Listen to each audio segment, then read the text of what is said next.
Hi, in this video I'm going to talk about how you can use improved non-verbal self-communication to help reduce and bring down anxiety. I'm Orla Kirby, I'm a therapist, and I specialise in working with people to help them move themselves away from anxiety and or OCD. So if you ever struggle with anxiety yourself, you'll know that it can be a very challenging thing to deal with and to manage and try to shift yourself away from. So I've brought together some resources here in this video on using these non-verbal ways of self-communicating, of communicating with yourself in order to help reduce and bring down anxiety. So first of all, I'm going to talk about breathing as one of these non-verbal methods. Then I'm going to talk about tension versus relaxation in your body and your muscles as another non-verbal method. Then I'm going to talk about the actions you choose to take as another means of non-verbal self-communication. And then I'm going to talk about just briefly that breakdown of visual, auditory, kinesthetic and auditory digital as being the different ways that we think, process and learn depending on who we are, and then how we can use an awareness of this to communicate more effectively with ourselves in non-verbal ways. That's going to help also to reduce anxiety. Okay, so let's start off with breathing. Breathing is so useful. It's so useful for reducing and bringing down anxiety. I'm going to start off with talking about box breathing. So box breathing, I want you to think of as a bit of an interrupter or a pattern interrupt, a way of inserting a pause, right? So if you are close to panic or you are about to go into a spiral of negative thoughts, or you're already there, you're already spiraling and this thought is leading to that thought and leading to this even more anxious thought. If that's happening, box breathing is a really good thing to do to just insert a pause. Allow you to kind of take hold of yourself almost before you choose what direction you want to go in. So box breathing is simply emptying your lungs, breathing in for 4 seconds, holding your breath for 4 seconds, breathing out for 4 seconds, holding your breath for 4 seconds. Right, that's why it's called a box breathing. And this is so effective. It's something you can practice, and I would recommend only practicing 5 or 6 of these in a row, or else you start to kind of run a bit low on the old oxygen, which isn't the most calming thing in the world. And similarly, when you use this in a situation of stress or of a challenging or difficult thought pattern, you want to do this for 5 or 6 goes and then move on to a different kind of breathing that I'm going to talk about in a moment. So the reason box breathing works so well is that every time I breathe in, or anyone breathes in, we are activating to an extent our sympathetic nervous system, right? The one that's more associated with fight or flight. So even if I am relaxing on a beach and I feel very happy and I've just had wonderful news, still, every time I breathe in, I'm slightly activating that sympathetic nervous system, the one that's more associated with fight or flight. Yeah? And even if I am running for my life and I'm genuinely in danger and I feel very frightened and maybe also angry and you know, it's a high level of stress, still, every time I breathe out, I'm going to be activating the parasympathetic nervous system, which is the one more associated with calm, with a state of healing, with all of our kind of creative and cognitive mind functioning fully, our immune system functioning fully, our reproductive system functioning fully, everything kind of working at its full capacity because there isn't a crisis, right? Now, of course, if I'm lying on the beach and feeling wonderful, mainly my parasympathetic nervous system is going to be running things all the time. And if I'm running for my life, mainly my sympathetic nervous system is going to be running things. However, there is this slight changeover where the body and mind are just checking in with either one each time we breathe in and out, right? Kind of just like keeping both systems online almost. So we can use this, or we can make use of this rather, using box breathing to kind of muddle this switchover, this crossover. So it allows us to just insert a pause, right? It muddles the changeover here between the sympathetic and parasympathetic nervous system, so that your body and mind have a chance to ask the question, is there a crisis? Is there a life-threatening situation here? Because there's this muddling, this pause because of the breath holding, right? Because you're holding your breath. So yeah, really useful breath for clarifying, for pattern interrupting. If you were in a habit of drinking too much wine and you did box breathing just as you were reaching for the wine, that would be very helpful for interrupting that pattern. If you're about to have a panic attack and you do box breathing at the moment you realize that's happening or about to happen, it's going to be really helpful for interrupting that pattern. If you start a sort of familiar negative thought pattern or an entirely new negative thought starts occurring and you insert some box breathing, it's going to insert a pause. It kind of almost it allows you to gather yourself, you're gathering yourself together. It's kind of a self-holding.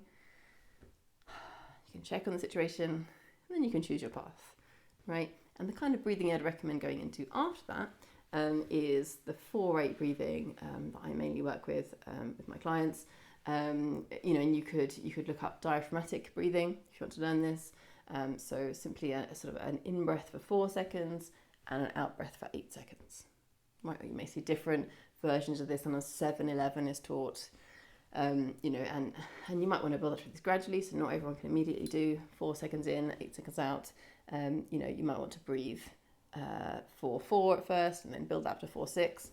If you want to learn how to do this particular kind of relaxed hypnotic breathing, because there's more to it as well, it's about making your breath flowing and trying not to hold your breath. So here we're trying to just go straight from breathing in to breathing out, make it very smooth and flowing and relaxed. If you want to learn how to do that breathing technique, you could go to aulakirby.com/learn to meditate, and there's some full videos there that take you through that whole process of learning this 4-8 hypnotic breathing. But you could also just Google diaphragmatic breathing, or you could go to a yoga class. There's lots of ways to learn slow, relaxed breathing. So if you see it as almost the box breathing as being a bit of a pause or a stop, and then you can think, okay, I'm going to now use the 4-8 breathing to shift my mood. And you can use that alongside some kind of imagining or visualization. 4-8 breathing is great for visualizing or for imagining the sound or the feeling of something. And you can fill your imagination with something beautiful, something amazing, something enjoyable, and use that to shift yourself into an entirely different state. And all of that is self-communicating, right? That's all a kind of non-verbal self-communication. Particularly the breathing is a very strong, powerful, non-verbal way of communicating with yourself. And the 4-8 breathing is so powerful for communicating calm to ourselves and safety. Because if you were in danger of your life, right? If someone did have a knife or someone was chasing you with intent to hurt you, you wouldn't be breathing slowly, right? Probably not. So, if you are really genuinely in life-threatening danger within the next 10 minutes, you're not breathing slowly in that instance. So the mind knows that and the body knows that. So then if you do breathe in a really slow, relaxed, flowing way, that sends a very powerful physical message to your mind and your body of things are relatively safe, things are okay, things are safe. It's very powerful. Okay, then, in terms of your body and how tense or relaxed you are, again, this sends a message, right? So if you think of the kind of how tense or relaxed your muscles of your body would be if you felt like you might have to run any moment, or you are running, or you're about to have to fight someone who's going to try to kill you. This is what the fight or flight response is designed for. And remember that is the root and the source of all of our anxiety, anxious thoughts and feelings, is that fight or flight response. So, think of the way that your body and your muscles are if you're, feeling like you might need to fight, or you might need to run, or you are running, or you are fighting. It's a lot of tension, right? It's not at ease. So if we can encourage in ourselves, a relaxing attention, a relaxing of our muscles, that sends quite a strong signal to our mind and our body of, I'm not in danger, I'm safe, everything's safe. It's a very strong, powerful communication of that. And you can enhance this effect by practicing relaxing your muscles while imaginatively putting yourself into a state of deep calm or happiness or whatever you would like. So, that's a very powerful practice to develop. And again, if you go to orlakirby.com/learn to meditate, you can find lots of ways into doing that. But in a simple sense, just checking in, am I hunching my shoulders? Am I clenching my jaw? And then just untightening, unclenching. Particularly facial relaxation can be very powerful for learning how to do this, for learning how to use our body and our muscles to communicate to ourselves a sense of safety and that everything's okay, everything's all right. Okay. Then also, and I have an audio actually about facial relaxation in particular. So I'll put a link to that audio on using facial relaxation, which you can do anywhere, like just as you're going about your normal day, to very quickly and powerfully access relaxation and calm and communicate calm and safety to yourself. So I'll put a link to that in the description of this video. Our actions. How do our actions? Yeah, so this is another non-verbal way of communicating to ourselves, right? I think we think of our actions as how they have an impact on other people or how they have an impact on the world, kind of as outward going things, and they are, right? But also, whatever actions we choose, however I choose to act, in the next hour, tomorrow, next week, those actions are also communicating something to me because I know that I'm doing them, right? This is a huge topic, and I might actually have a whole series of videos on this. But think about your actions. Are they communicating to you, for example, that there's a state of crisis, that there's an emergency? I once had a client who was working so hard, so many hours, that he was regularly only getting 3 hours of sleep, right? As in, he'd work until he'd go to sleep, and then he'd sleep for 3 hours, and he'd wake up and he'd start work again, right? So if you were in that way of existing, that's sending quite a strong message to your whole mind and body of, there's a fire, we have to put out the fire, there's a crisis, like, the work needs doing, it doesn't feel like a situation of safety or of things being okay, right? Because to your primitive early mind, the only reason why you would be depriving yourself of sleep to that extent would be if there actually was a fire, right? Or there was a war, or, there was something threatening your life that needed sorting out right now. So think about the signal that's sending to your whole mind, and think about how that's shifting the way that your mind is then working. And if you'd like more information on that and how the two different parts of your mind interrelate and how one can take over or the other can take over, if you go to orlakirby.com/how your brain works, you can find information there.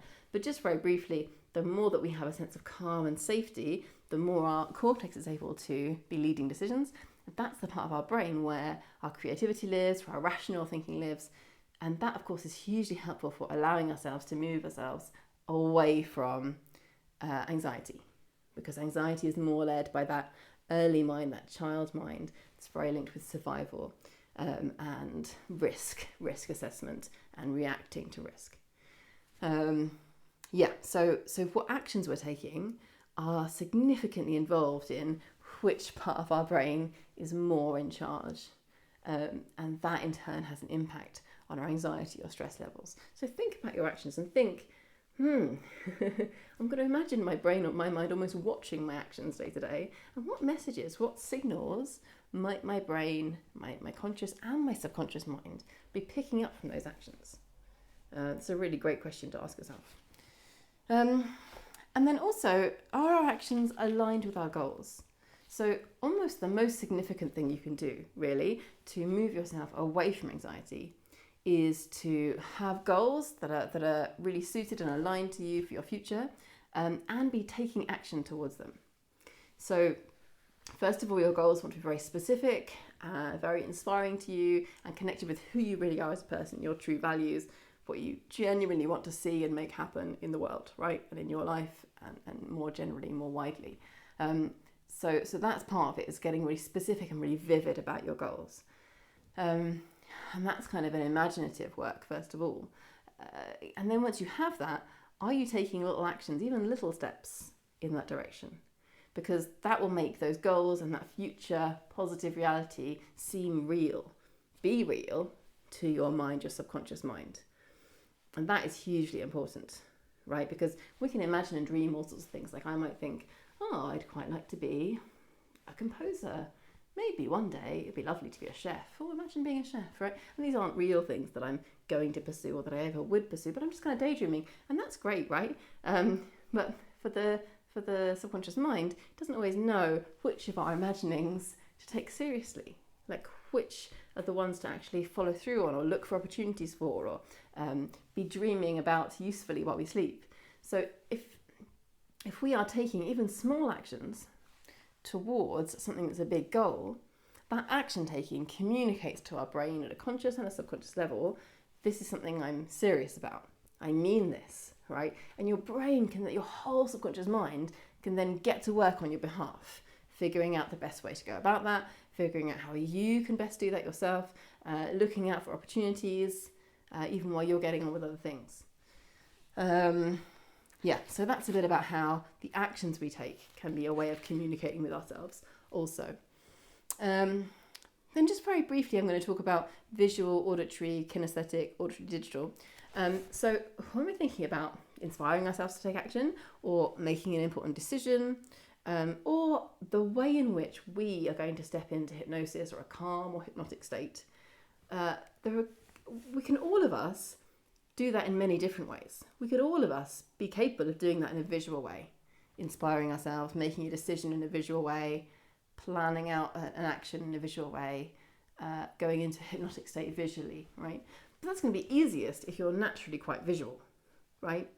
And if you are more naturally quite auditory and quite led by sound, it's going to be easier for you to inspire yourself through sound, through maybe putting on a particular song or listening to an ebook or something. And it's going to be easier for you to plan something out, rather than making a diagram or a visual plan on a wall. It might be easiest for you as an auditory person to really talk through that, either into a dictaphone or to another person, and kind of be almost thinking and working out as you're speaking, as you're talking. And in terms of going into hypnotic state, you might not want to visually imagine, a tree and then a river. You might more want to think of the sound of the wind in the tree and the sound of the water. Right, now we all have all of these different parts to us, but it is useful to know about where your strengths are and which way you lean particularly, so that you can be communicating most effectively with yourself for all of these different reasons and purposes. So I'd really recommend going to orlakirby.com /who am I, because you can go through a series of questions there that will let you know, am I more visual or more auditory, or am I more kinesthetic, which is to do with touch, actual physical touch, and also with feelings, or am I more auditory digital, which is probably the hardest one to explain. Auditory digital is connected with the way we processing information really, and talking to ourselves, the way we talk to ourselves. So if you learn a speech off by heart, you'd be doing a lot of auditory digital processing, right? Or someone who's a web designer would be probably quite high auditory digital, because they're organising and managing a lot of information. So these are we have all of these. All of us have all of these parts of us, right? And use all of these different ways of thinking, communicating, learning. There's sometimes called learning styles or communication styles or processing styles. This breakdown comes from NLP, it comes from neuro-linguistic programming. And it's not a case of not having or having, it's just that we're all somewhere on a scale with all of them. And it's really helpful to know just what your natural tendencies are, both so that you can lean into your strengths, and also so you can develop the areas that are more challenging for you. So if you're not that visual, it's going to be really helpful in certain situations to use your visual. And it's possible to develop that and to learn how to engage with the visual side of yourself more. And the same goes for kinesthetic or auditory digital. There are certain bits of life that are going to be easier if you can access these different ways of your mind working. And in terms of leading away from anxiety, a certain amount of this is around not feeling like a sense of anxiety that we have to be doing things the way someone else is, and feeling kind of confident and relaxed that we can find our own way to do that. And of course, the better we are at communicating with ourselves, the better we are inspiring ourselves to do the stuff we want to do, of course that's going to shift us away from anxiety, because that's going to shift us in the direction of what we want, of following what we really want, which again is a huge way, just like I was saying with action taking, almost the main way really of shifting yourself away from anxiety is to focus on what you want and take steps that way. There's a lovely saying in NLP, anxiety is a warning from the unconscious mind to focus on what you want, right? So anytime you feel anxious, a great response to that internally, a great self-communication strategy is to think, oh, I'm anxious. What do I want? I'm going to deliberately redirect towards what I want, what I truly, actually, genuinely want. Like, what do I want in 5 years? What are my values, and how do I want to be in the world? And what kind of work do I want to be doing? And what kind of relationships do I want to have? And, you know, all of those big questions. And yes, absolutely, the visual, auditory, who you are as a person, both in terms of personality and processing style, it's going to be helpful for inspiring yourself to move in that direction. Making decisions, that can be something that leads to a lot of anxiety if we feel like we don't know what to decide, and the more higher our anxiety levels are, the harder it is to make a decision. So this is a bit of a chicken and egg thing, but knowing where you are, visual, auditory, kinesthetic, is going to help with both sides of that. So it will help you make a decision more easily, because you'll be able to, if you're really visual and you lay things out visually, you're going to be more able to make a decision. That's actually a really good decision for you. If you're kinesthetic and you build something with your hands, or you make something that can be moved around, and there's a lot of touch in there, that's going to help you make a better decision. And making really great decisions is very useful for bringing down anxiety. And the more you bring down your anxiety, the easier it gets anyway to make decisions. So it spirals and it leads to more and more positive results.